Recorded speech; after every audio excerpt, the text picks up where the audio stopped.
So let's start the class on the section 21 now. And this section is very important for your prelims. Heading से भी question आएगा और उसकी थोड़ी सी understanding होनी बहुत जरूरी है कि ये विलेज पुलिस ऑफिसर्स क्या है, ये कहां से आ गए। आजकल तो मैं दिखते नहीं है कहीं भी गांव का पुलिस वाला। तो उसके समझने के लिए आपको विजुलाइज करना पड़ेगा 1857 1850 का जो दशक है, उस समय का जो पीरियड था, उस समय की पुलिसिंग कैसी थी। उस समय एक व्यवस्था बनी हुई थी, ट्रेडिशनल पुलिसिंग सिस्टम। उस समय ग्राम स्तर पर भी गांव के ही किसी लोग को, गांव के ही किसी व्यक्ति को एक पुलिस ऑफिसर बनाया जाता था। उसको हम बोलते थे चौकीदार, विलेज चौकीदार। अलग अलग हायरार्की वहां पर भी मेंटेन की हुई थी। तो उससे एक रूट लेवल की पुलिसिंग हो रही थी।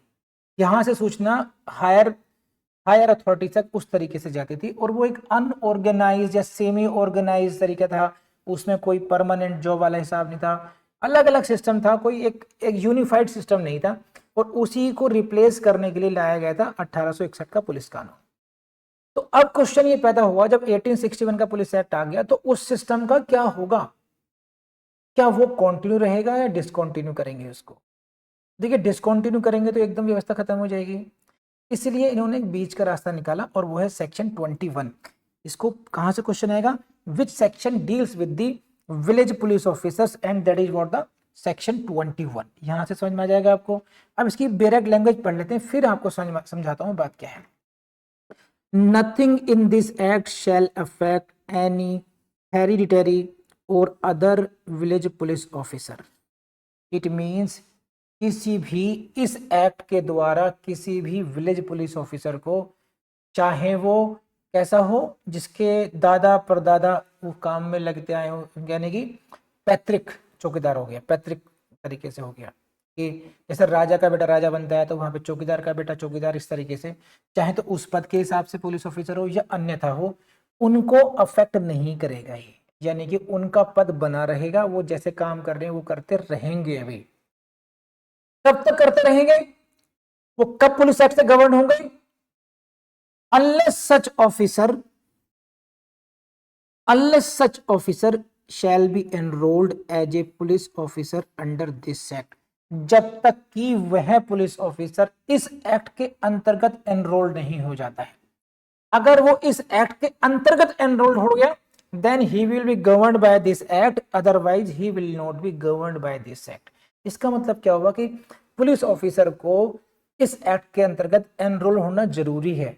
अगर आप बाहर रहना चाहते हैं सिस्टम के तो आप रह सकते हैं। एंड जब वो एनरोल्ड हो जाएगा, वैन सो एनरोल्ड, जब वो उस तरीके से एनरोलमेंट ले लिया, यानी कि पुलिस एक्ट के अंदर, देन सेक्शन 20 में जो पढ़ा हम लोगों ने, है ना, then such officer shall be bound by the provisions of the last preceding section. इस सेक्शन 20 में हमने जो पढ़ा, वो यानी कि जो भी कानून के द्वारा दी गई शक्तियां हैं, वो सारी शक्तियां प्राप्त कर पाएगा वो, और उस कानून से परे नहीं जा पाएगा। स्टैट्यूटरी पावर्स का ही इस्तेमाल कर पाएगा, बियॉन्ड दैट वो नहीं कर पाएगा। राइट। तो चौकीदार बाउंड नहीं थे स्टैट्यूट से, जैसे ही आप एनरोल्ड होंगे आप स्टैट्यूट से बाउंड हो जाएंगे, यानी कि you will be treated as other police officers. इतनी सी बात हो गई है। तो इसमें काम की बात क्या है, देखिए इसमें जो है, आप थोड़ा सा ये समझिए इसको कि section 21 protects traditional village policing system from automatic control under the police act 1861। अगर ये लाइन मिल जाए ये ट्रू है या फॉल्स है, तो बेसिकली सेक्शन 21 क्या कर रहा है, इट इज प्रोटेक्टिंग, ये प्रोटेक्ट कर रहा है, ये बचा रहा है किसको, ट्रेडिशनल विलेज पुलिसिंग सिस्टम को। जो उस समय का पारंपरिक ट्रेडिशनल विलेज पुलिसिंग सिस्टम था उसको ये सेव करता है, उसको बचा के चलता है। ऑटोमेटिक रूट से नहीं होगा कि 1861 का पुलिस एक्ट आ गया तो पुराना सिस्टम ऑटोमेटिकली खत्म हो जाएगा, नहीं, वो बना रहेगा। वो कैसे खत्म होगा, धीरे धीरे, जब वो लोग पुलिस एक्ट के अंतर्गत एनरोल्ड हो जाएंगे। अब आप 18 फिर जब एनरोल्ड हो जाएंगे, फिर आप सेक्शन 20 ऑफ द एक्ट से गवर्न होंगे, फिर आप पुलिस एक्ट से गवर्न होना शुरू हो जाएंगे। तो ये है मेन बात बस ये। तो बेसिकली 2-3 बातें हैं। एनरोलमेंट प्रिंसिपल को अपनाया, non interference principle, village system में, विलेज चौकीदारी में, विलेज पुलिस, उसमें नॉन इंटरफेरेंस है, और एनरोलमेंट की रिक्वायरमेंट पैदा कर दी है कि अगर उनको सिस्टम में आना है तो एनरोलमेंट होना पड़ेगा। एंड एनरोलमेंट भी जो है लास्ट में अगर हम पढ़ेंगे इसमें, तो enrolment can not be forced. Enrolment भी जो है जिसको अगर चेंज भी करना है तो नॉट विदाउट हिज कंसेंट, ये पढ़ लीजिए। नो हेरिटरी और other village police officer shall B enrolled without his consent and consent of those who have the right of nomination.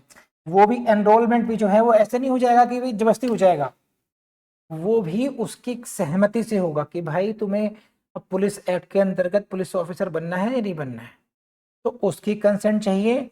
और दूसरा अदर लोग who have the right of nomination.